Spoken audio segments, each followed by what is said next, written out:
በስመ አብ ወወልድ ወመንፈስ ቅዱስ አሐዱ አምላክ አሜን።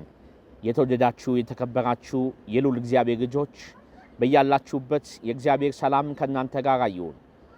እነሆ ከጥምቀት ማግስት በኋላ የፍኖተ ሕይወት ጉባኤያችን የካቲት 1 2018 በዕለተ እሁድ በደማቅ ሁኔታ ይካሄዳል።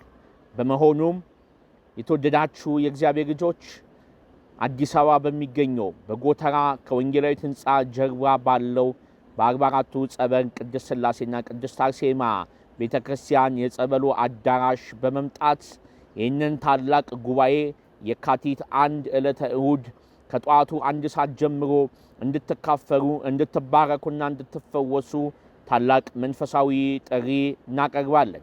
የቅድስት ሥላሴ ጸጋ በረከት የጌታችን ኢየሱስ ክርስቶስ ቸርነት የድንግል ማርያም የቅዱሳን በረከት ከሁላችሁ ጋር ይሁን። እግዚአብሔር ይባርካችሁ፣ እግዚአብሔር ይጠብቃችሁ፣ እግዚአብሔር ሰላም ያገናኘን።